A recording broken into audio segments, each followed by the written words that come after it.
Clapping. Please stop clapping. If you're clapping, I can't defend you. I'm sorry. These Saber Spark allegations were completely mishandled, and it is just very unfortunate how a possibly super serious situation was used for the benefit of people who just had a grudge against a certain content creator. Now, this all started on May 1st of this year when a Twitter account called Brony Fan Don't, a Brony meme account, yes, you heard that right, that is the person to first break the allegations of a sexual wrongdoing from Saber Spark and a victim. Anyway, their post states, trigger warning, mentions R-word. The following is a testimony of R-word by coerced consent between Saber Spark and the victim. In said testimony, there were 2 isolated incidents in 2012 and 2013. This will all be in a video expose by I Love Kim Possible a Lot, releasing today.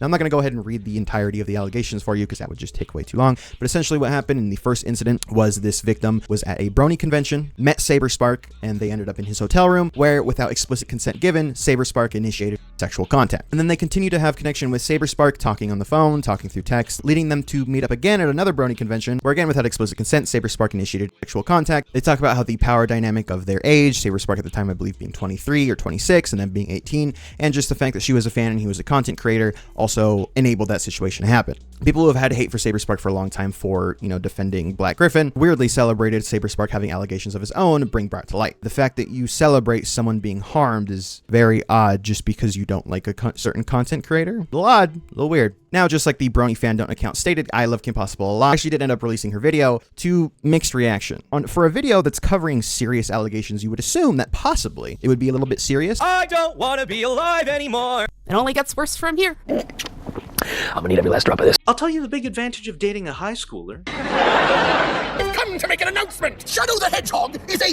gas motherfucker. He pissed on my f***ing wife. That's right. He said his dick was this big, and I said, that's disgusting. Offensive. Very sus. What exactly was the move here, Steven? Do you think just deleting a thread, putting your fingers in your ears and going la la la la la would make this all go away? Again, half the video talks about Trump and George Bush for some reason. I don't know why. Plus, we have an orange man who shall not be named, and Billy Bush, a member of the Bush family. Again, this is supposed to be a Saber Spark video. And again, the evidence that they show is just the victim's testimony. I'm not saying not to believe victims, you should, but at the same time, you can't condemn people and immediately accuse someone of doing something without any evidence. There's no reason not to believe this girl, but at the same time, there's no reason to label Saber Spark as a rapist or some sort of predator. Now, due to the backlash from this entire thing, thankfully, I Love Kim Possible a Lot decided to delete the video, as she should. That was just the worst way to handle that situation at all. Now, again, all we have so far is a victim statement, and apparently the victim made a second burner Twitter account to answer questions. You might be wondering, well, who is the victim? We don't know. At this point in time, we don't know. I'll tell you later, but at this point in time, we don't know. This is an anonymous person. They say that they want to be anonymous because they're scared of the backlash from Saber Spark and his community. But a lot of people have pointed out that if Saber Spark is included in this, obviously, if this did happen, wouldn't he already know who this person is? If these allegations got out, and if he is as evil as, we're led to believe, couldn't he just launch a harassment campaign against that one person? That doesn't make any sense. Apparently, this is a content creator with 100,000 subscribers that goes by the name of Emu Emi. It just comes across as a little odd that someone with such a big platform wouldn't want to share their story specifically. And they'd want to use smaller creators like Brony Fan Don't and even I Love Kim Possible a Lot display these allegations. This hadn't been documented to the police at all. Brony Fan Don't explicitly said that they told them not to go to the police. And their response to this was because the justice system doesn't do enough. And we can have an argument about that all day. But at the very least, the first course of action for someone accusing someone of rape would be to go to the police. That way, at the very least, if that doesn't work, then you can move on to talking about it on the internet. But if this did happen, I'm hoping it didn't, honestly, because it would be much better if this girl wasn't completely violated. They did actually provide some evidence, which is a mail confirmation that they were at the event at the time they said they were. No pictures with Saber Spark. Apparently, some people said they saw them there together. But I mean, again, they saw them there together and didn't see anything happen. Especially from this standpoint, all someone would have to do is just say, well, that didn't happen. What was said was untrue. To be clear, the accusation that I sexually assaulted someone is completely false. Saber Spark dropped a response. He didn't really talk about the allegations completely because why would you? Probably a PR standpoint, or maybe he even talked to a lawyer. They would advise you to just not bring it up. If they don't have anything against him currently, why would he mention anything? Now, again, I'm not saying this makes him less guilty or more guilty. It does come off as a little weird, but at the same time, it's his word against this anonymous person. Obviously, now we know who this person is. It's just kind of hard to place blame on someone that has the same amount of evidence as the other person. Now, again, this isn't denying the victim anything. Obviously, if something did happen, I feel horrible. But you can't come out here and say that Saber Spark is 100% guilty because someone said something. You just can't do that. Now, due to the backlash, Adam and everyone surrounding that entire circle that created the video in the first place tried to distance themselves from I Love Kim Possible, just kind of walking away from the train wreck, essentially. So, I Love Kim Possible really showed her support for victims by allegedly sending this voice message to the victim. From my understanding, you shared a Dropbox file with Lazy, and your fucking name was on it. I don't know if you're aware of that, but that's direct confirmation. So I'm at the point where my reputation is on the line because of you, and I feel like an idiot because of you. And you can help me clean up this mess and get in a call and tell your side of the story, or this is gonna blow up in your face. Because people have already figured out it's you based on that mistake. And I'm fucking tired, because the things that have been pointed out to me is that you have your own platform. You know, people, you knew going in that people were gonna figure it out. Maybe not this quickly, maybe not by your own mistake, but they did. And you can be an adult and help me clean up this mess, or you can be a coward. I'm not yelling at you, I'm not telling you what to do, but you've put people that are in the video in a very difficult and dangerous position. You could be an adult or you can be a coward. These are the words from someone who truly believes in helping victims. Anyway, so she obviously couldn't handle the backlash due to her insane video that was, I believe, started in November because it was just a DA Games video, and then just because the Saber Spark stuff just happened to kind of fall in place with that, she just started to squeeze it into her video. And again, with the lack of evidence for this entire case, you might be wondering, well, what was up with the original statement from the victim? It wasn't just a statement from a victim, it was a handcrafted response that KP had her hands in directly, telling the victim to change certain things to make it come across a certain way. I wouldn't even call this a victim statement. This is a KP narrative statement. Within the DM logs between KP and Emmy, KP provides feedback from Courtney Pete. One particular line of interest is, and it sort of kills me that she might be giving any sort of grace to him at the expense of herself, because he considered it implied. And this isn't just a throwaway line, it's intermingled amongst a tirade on how consent works, emphasizing why that line in particular is an issue. It would work, too. Emmy does change her statement because of this feedback. Hey, sorry, I removed the part giving him grace by saying I understand he may have thought consent was implied. Courtney is definitely right. I just know his retort is going to be him believing consent was there. Courtney is right though, it was never implied, even if I did like him at the time. This is direct evidence that KP and Courtney worked to tailor the victim's statement to make it more damaging. And the reason this is an issue is because it's not how Emmy necessarily sees the situation. It is KP and Courtney trying to influence and no discredit to the actual victim, but the fact that you tried to change what the victim actually said because it didn't fit your narrative is really fucking disgusting. And you might be wondering, why does Kim Possible even have such a hand in this? Why does she care so much about Saber Spark? Well, her and Saber Spark actually used to be friends, something that Saber Spark brings up in his response video. I met KP in 2014. We lived in the same state and eventually became friends. This was mainly because we shared common interests, as we were both part of the Brony Fandom and were both YouTubers as well. She came to me asking for advice on her videos and connections to go to conventions. At the end of 2014, I started a new job and entered a new relationship with someone. For the next 5 months, I was extremely busy. KP would occasionally reach out to me, but I did not have time to hang with her. It was nothing personal, and we naturally drifted apart. So, apparently, Saber Spark's editor, Chris, 10 years ago, made a really gross joke about ejaculating onto her clothes. Now, is that gross and is that disgusting? Yeah, that's just a weird joke. While this was 10 years ago, this was actually resolved in a call with I Love Kim Possible, detailing the amount of things that he went through to rectify that situation that happened 10 years ago, profusely apologizing, making a public statement, and doing pretty much everything you could possibly do to try and rectify some dumb thing that you did a long time ago. Just want to profusely apologize for that terrible fucking thing I did.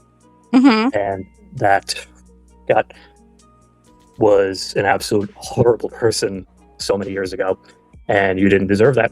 So Right. So I have a couple of things. Well, I appreciate that. whatever my intent was, that doesn't really matter, because what matters is how you feel now and how you felt then. So Right. I will apologize for that. Nothing I say is meant to excuse what I did, because it's inexcusable what I did. Do you want me to say what the story was just for context, or do you want to explain it? I mean, I guess it makes more sense if I do, because I Sure. don't think it's fair for you to have to reiterate that horrible thing. Sure, go ahead. Yeah, so the old tale goes is that I pleasured myself in the hotel bathroom we were sharing during one of our breaks when everyone was gone and whatever, and that I fell off the john after basically getting lightheaded from what would be ejaculation falling on the floor, where your dirty clothes also happen to be, and that my face planted on your underwear. Assure you that the first time I ever told it, and this is my brutal honesty, is because I was very angry at you at the time, and was also going through a really bad situation of being on the verge of being homeless and not knowing how to deal with my aggression of the feelings I was having toward you and the feelings I was having toward my family. And I made this stupid shit up to validate myself for some stupid fucking reason. That was fucking stupid. Should never have done that. And I don't know why. For some reason at the time, I thought it was funny. It's not funny. Okay. And the fact that we have to revisit this so many years later is just horrendous. Yeah, I appreciate your honesty now. In the times I ever told the story, it was, as you described it, locker room talk with a very small amount of people in a private call. I never told it publicly, and I never, ever told it to anyone like Saber Spark. And so just to kind of reiterate, your anger towards me, I'll just be blunt. Did you have a crush on me and I didn't reciprocate the feeling? No. Did it, or like, can you articulate? No, well, my frustration really was that, like a lot of people there, I felt undervalued and overworked for no pay. And that's really what it was, is that and I lashed out in an extremely toxic way. Right. And then just for the record, you've never tried to talk to me about any of that directly, because I don't remember that you did. Say that again? Have you ever tried to talk to me directly about how you were feeling at the time? Did you? So we're having this conversation in 2023. This was events about mostly almost 10 years ago at this point, like 7 or 8. Like, were you hoping this story wouldn't get back to me, or did you even think about like the implications of any of that? Well, I mean, of course, at the time I didn't, wouldn't have wanted to reach you, because my understanding was that, at least with the people I was talking to, no one was talking to you. And, and that was that. I only recall ever telling the story maybe 3 times. And those other times was usually because someone else egged me on to tell it. Right. So it wasn't a habitual thing. I wasn't like going on the podcast and telling the story or whatever like that. Yeah. I had at least enough self-control. He would bitch about me because I wouldn't give him his panel or whatever the fuck. Yeah, I appreciate that at least. So just No. Okay. I think I had one more question, but so you just kind of assume that I'd never hear about it, right? Well, I think anyone would, but yeah. Okay. All right. Well, did it ever cross your mind to kind of bring up the story, and confess to me privately, like that the situation happened, that I wouldn't have to hear it from a third party? Well, to be honest, I hadn't even thought about the story until you messaged me the other day. That was the first time I'd even thought about it, because I haven't told it in got to be 5 years at this point. Around that same time I would have stopped telling it is when I, made an active effort to fix myself. So I wasn't really thinking of toxic shit like that at all. Okay, I appreciate your honesty. That's an error on my part. I definitely should have brought that up sooner. But it just, after everything, I just completely fucking forgot I ever told that shit. Right. Okay. I think those are all my questions for now. So have you told any, well, never mind. I guess that answers my question. Do you have anything else you want to say? Well, I mean, again, besides, profusely apologizing for it and rest assuring you that I'm not that person anymore and haven't been for quite a few years. So. Okay. Well, I remember my question. So were you aware that I got diagnosed with PTSD from everything? I did not know that. So I'm not saying that to be like, whoa, poor me, poor victim. I'm just trying to. No. That's valid. Yeah. Like it's no more different than what I was saying, is that because I also suffered a mental breakdown a few years ago and had to be properly psychiatrically evaluated. And, I have a therapist now. I'm on antidepressants. So I understand. Okay. I mean, I don't need to read you too much, but my vibe is there might be some, don't take this as an insult at all. This is not meant to be an insult, but there might be some autism at play. I don't even know if that's crossed your mind. But No, that's true. I just never disclosed that to people out of habit, really. I don't know what the expression is, but you might not have been focused on how it was affecting me. It was just kind of like you. No, that's fair. Kind of thing. So, but I'm glad you're aware of that at least. I'm sure there's a lot of people. I apologize for not disclosing that to you, but I'm just saying, for me, I don't think you need to be embarrassed. It's just kind of who you are. So, if that. No, I'm not anymore, but at the time, I definitely would not bullshit. Not the misogynist, Well, no, that was just toxic masculinity. Yeah, well, that's what misogyny is. Right. Yes. Yeah. All right. So I don't really have anything else that I feel comfortable saying at this point, but I'll just leave with good luck and may God have mercy on your soul. And this too shall pass. Okay. All those things together. Okay. Thank you. All right. Well, have a good night. And I think I'm going to limit my communication with you for obvious reasons, but no, that's perfectly reasonable, and I understand. Okay. Well, all right. Well, I appreciate you talking to me. Okay. I appreciate the same. You being good health. Yeah. I'm fine. I'm much healthier, but it took a very long time for me to get here.